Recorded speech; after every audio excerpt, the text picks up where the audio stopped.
Hey everybody, let's solve another problem that deals with Newton's second law. This one's a little different than the first. I put in a picture here to illustrate what's going on. This is a classic physics demonstration where this is not me, but I've done this before, sitting on a wagon using a fire extinguisher as kind of a rocket to accelerate backwards as things go. So I've laid out the problem as such, and I'm going to go ahead and grab a highlighter to begin this, and we'll annotate this problem to make sense of it along the way. It's a long problem, so I got to make sense of it.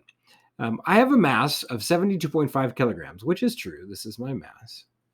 A wagon has a mass of 10 kilograms, and a CO2 fire extinguisher has a mass of 20 kilograms. All right, so we got some masses. If I hold onto the fire extinguisher while sitting on the wagon, releasing it like a rocket, I can accelerate backwards at 35.8 meters per second every second.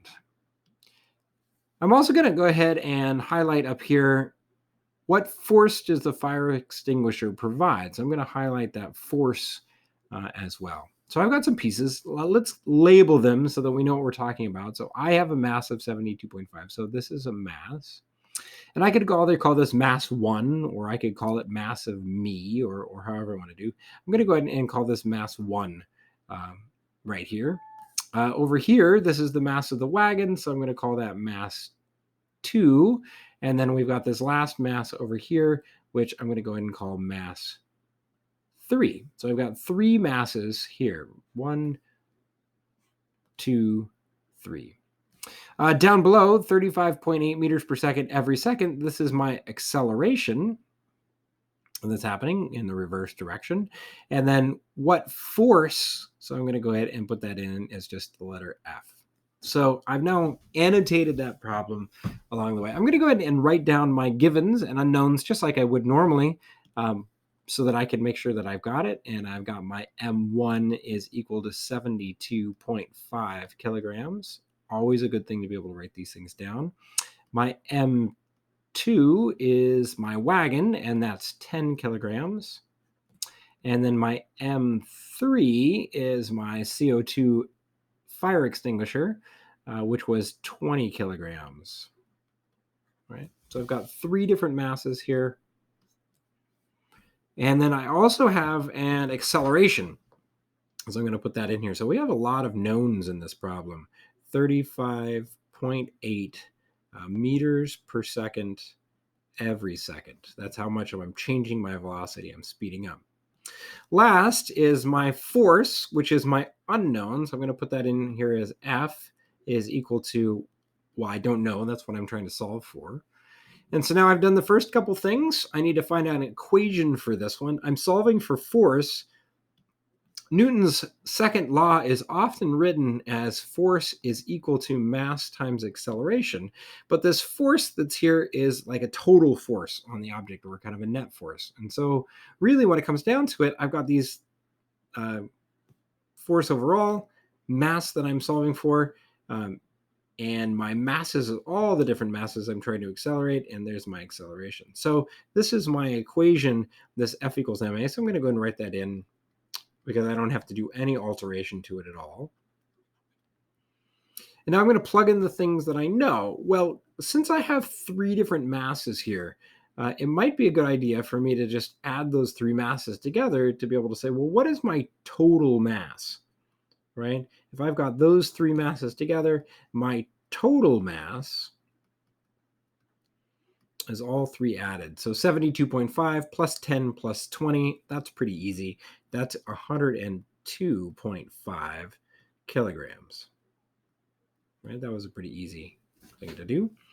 And so let's go ahead and substitute down into the equation where I'm solving for force. My mass is 102.5 kilograms. That's everything in total. And then my acceleration is this other piece that I've got up here, which is just 35.8 meters per second every second. So to find my final force from this, let's keep the pattern going. I'll put red in here. That means that my force is equal to 102.5 times 35.8 And my units are going to flow out. We're going to have to look at that in just a moment. But I'm going to go ahead and type that into my handy dandy calculator as 102.5. And I'm going to multiply that times 35.8.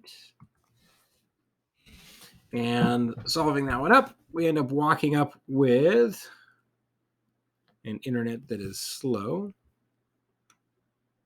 There we go. Here's my answer to this, which is 3669.5. So 3669.5. That's my force. But what units do I have for force? Well, if I've got kilograms here and I've got meters per second squared here, turns out that a kilogram times a meters per second squared. So let's write that over here. A kilogram times a meter per second squared is equal to a Newton. Newton is a derived unit. And if you were to break it down into these base units, this is what we'd have. A kilogram meter per second squared is a unit, so which means that over here, this is in newtons. Now, you don't have a lot of experience with newtons, and so how many pounds is that? Well, that's about 820 pounds of force in order to get me to accelerate at 35.8 meters per second squared in the reverse direction. So, at least reverse for how I'm sitting here. Right? So that's what we've got, and this is the amount of force that is being provided by that fire extinguisher to get me moving. Cool, cool. All right, everybody, we'll see you in the next one. Bye-bye.